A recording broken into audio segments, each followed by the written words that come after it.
Hey, what's up, everybody? Time for a long time, no time fragrance review on the channel. Today, we're going to be doing a clone review of my favorite fragrance of all time, Dolce and Gabbana the One, the 2008 version. I've said before, this fragrance is the fragrance that really made me realize that it was the first fragrance that I ever wore that I was like, this is what I want to smell like, right?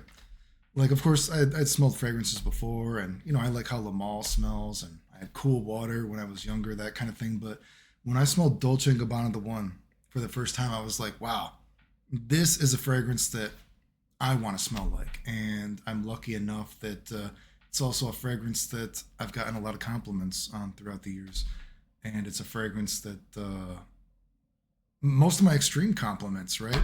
I mean, the only negative thing I could even think about it, compliment wise, is if you could even call it a negative thing, is I suppose it's not the most complimented fragrance that I've ever had, the most compliments in one day, because admittedly, it's not the strongest fragrance, but in terms of just sheer consistency, Dolce & Gabbana One, the 2008 version, is just it's a top tier fragrance, and I love how it smells. And what's better than having a fragrance that you love that also other people love? Because you don't want to wear a fragrance if you're only wearing it to get the compliments, right? Because that's not very cool. But anyway, I love the 2008 version, but of course it's been reformulated over and over and again.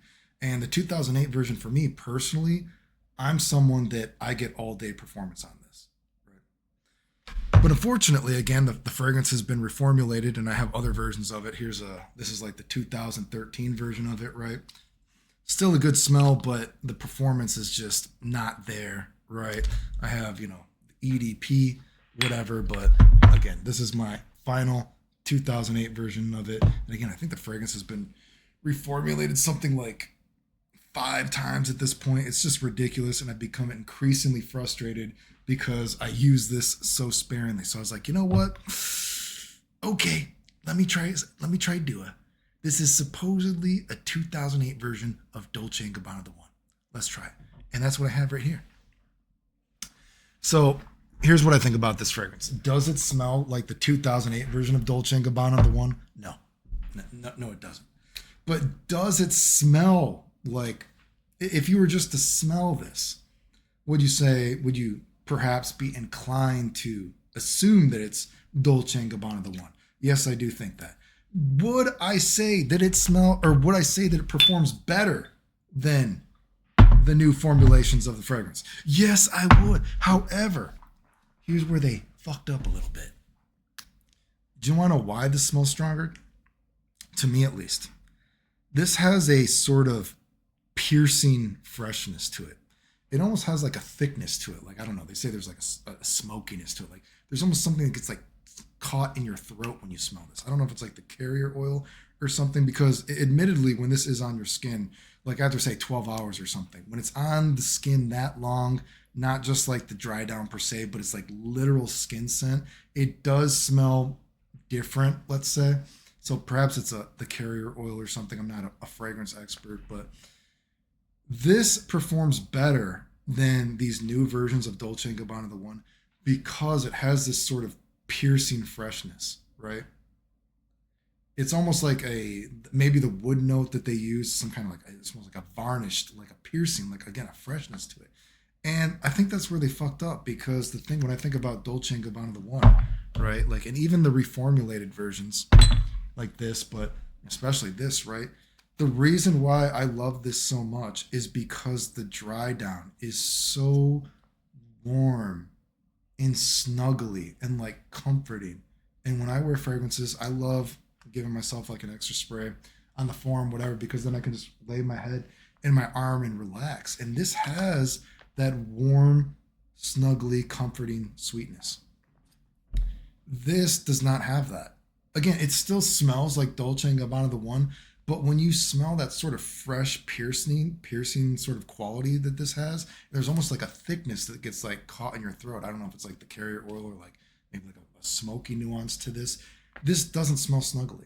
This doesn't have that sort of sweetness, even though they do smell similar, which is almost kind of funny if I think about it, because when I had decided to buy this, I was like, you know what? I wonder if it's just going to be the way they get it to last longer is they just go hardcore with the dry down. And I was like, that wouldn't totally bother me though, because that's my favorite part of Dolce & Gabbana the One. But it's actually the opposite. So I would give this a 3.5 out of 5 or something like that. Not a bad smell. I just feel sort of apathetic towards it. I guess you could say. I feel a little apathetic towards it, and it just kind of makes me think that Dolce & Gabbana the One, it's over. Well, I mean, what are you going to do? You know I love you. I just feel like I already have, these are 150 ml bottles. I mean, they're huge. This has been used a little bit more. This has been used just a smidge. But that's because I've always gone through. This is my final bottle of the 2008 one. You can't find it anymore. So, I just feel kind of apathetic, and who knows? I know Insider Perfumes, I think they do some clones of stuff, and supposedly I've even been thinking about getting their Amber Absolute, because their Amber Absolute, the actual perfumer actually wrote down the actual ingredients to actually make the OG version. I wonder if we could get the actual OG or the perfumer to actually remake this, because I would love that. But I don't know. Insider Perfumes, if you actually do that, do a real Dolce & Gabbana the One. I'm going to give you 3.5 stars out of that. It's not bad, but I think they missed the script for why the original is so good. And again, I say I get all day performance out of the 2008 one, right? And I almost wonder when I think about these sort of formulations is because admittedly some people say that they didn't get performance out of the 2008 one, and I wonder if they were just like, fuck it. They're like, some people are saying it doesn't perform well and it's just a date night scent, so let's just make it a date night scent. Make it half as strong because people only want to use it for the date night anyway. So who cares? Or some shit. I don't know. That's me. Just who knows? I can't confirm that. But since I'm here talking about Dua, because when I had bought this, they had like a little deal, like buy one bottle, get another bottle for like $15. So you know what I was like? I was like, okay, what am I gonna do for $15? I'm like, I may as well. They got me. They got me with the code. They got me with the code, $15 or some shit for one more bottle. So I was like, oh, fuck. And I'm like, okay. And I was like, I remember that Noble Irish Cream I smelled from them before, but they were out. So I'm like, Camp Dew Felicity. And I'm like, oh, okay, I remember that fragrance. And I'm like, Camp Dew Felicity 2023. I'm like, is it going to be the same? And I still have right here, original sample of the Camp Dew Felicity, right? And I would say this, if I was to try to tell you what this smells like. Now, I haven't smelled every Dua fragrance. I mean, I know they do mostly clones and some original fragrances. How original is left up to you to decide, I guess. But when I smell this, this has a sort of festive, I would call it a festive note that Dua does in some of their fragrances. It has a festive quality to it, right? It's almost like, I would say, imagine you're making a campfire of graham crackers and marshmallows or something like that. And over this campfire, you pour your festive alcoholic drink over the campfire, and it goes, explodes into fire. And those little graham crackers, right? Those golden graham crackers, they float up to the marshmallow and they attach to the marshmallow and they make a golden crusted on the marshmallow. That's what I kind of think about this. It's a little weird.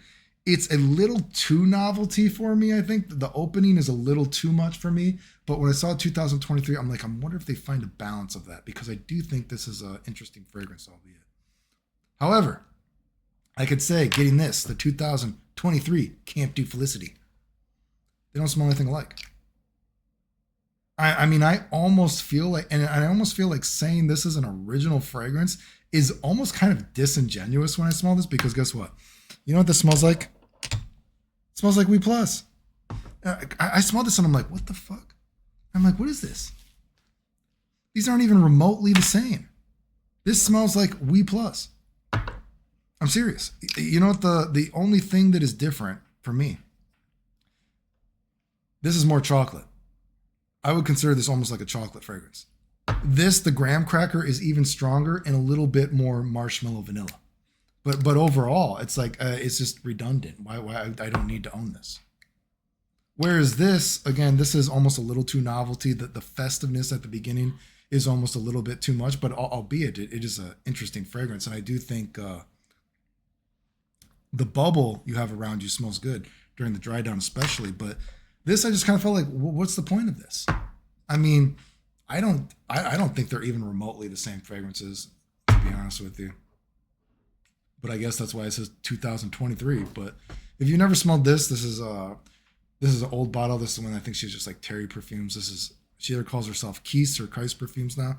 This smells like I wouldn't say an actual s'more, but this smells like a s'more candy, like a s'more sort of candy mix. If you ever ate like a fake s'more, not that this smells bad, right? It smells good, but it smells kind of like a fake s'more, I think, right? And again, this is an old bottle when she used to call herself like Terry perfumes or something. Now it goes by like Keys or Kais. And I've always said I do recommend her fragrances. If you like gourmand fragrances, they get a lot of compliments because I've gotten compliments on this, and especially the marshmallow one. I don't think I brought up the marshmallow bottle that she has, but her marshmallow one, I've gotten a ton of compliments on it. And it's almost sad because I had recommended her fragrances a lot, but they are more expensive now. I mean, back when she was first making fragrances, I mean, these were absolute steals. These were so cheap. I mean, this might have been like $15 or something. You know what I mean? They were very cheap. Now they're actual like real prices, so to speak. So they're not as much of a steal, you know, unfortunately now. But I think if you want to try a lot of gourmand fragrances, I would definitely recommend her. Again, not as much of a steal anymore, but I've gotten compliments on their fragrances for sure. And well, again, I guess they used to be really cheap. So I guess I can't really recommend them on the price per se, because you're not going to get the price anymore. Because again, they used to be an absolute steal. So if you didn't try her stuff before, you missed out on you're robbing her blind for what you were getting now. Now you're getting, a real price, I guess you could say. But the only negative thing I would say about some of her fragrances that I've smelled is they do have a candle sort of smell to them. So if you don't like candly or candlelicious, if that's a word. If you don't like candleish fragrances, you might not like her stuff because they do have a bit of that candle sort of smell to them. But anyway, so overall, again, what do I think about Dua? I'll give it like a 3.5 out of 5 or something like that.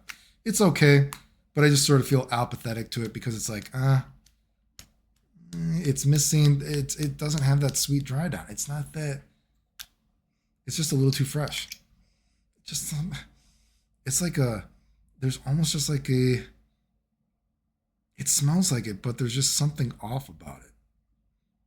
That like freshness, it's missing the sweet. And that's why these are so amazing, because of that warm, snuggly dry down, right? That the piercing quality of this, it just is. I think if you like Dolce & Gabbana the One, but you want a stronger version of it and you want a fresher version of it, by all means, I think you're good. But for me personally, I just kind of feel I'm apathetic to it, I think. I'll give it a 3.5 out of 5. This, not a bad smell. I mean, it's not a bad smell. It's just a little bit too much graham cracker for me, I think. Too much graham cracker. I like a little bit more sweet stuff. Not that this performs badly or anything, but you know what? I already got this, so I don't need this, to be honest with you. But I mean, it's not like a bad smell, though. If you like the videos, like, sub, silly comment, share, support the channel if you want. I appreciate it. Thanks. The end.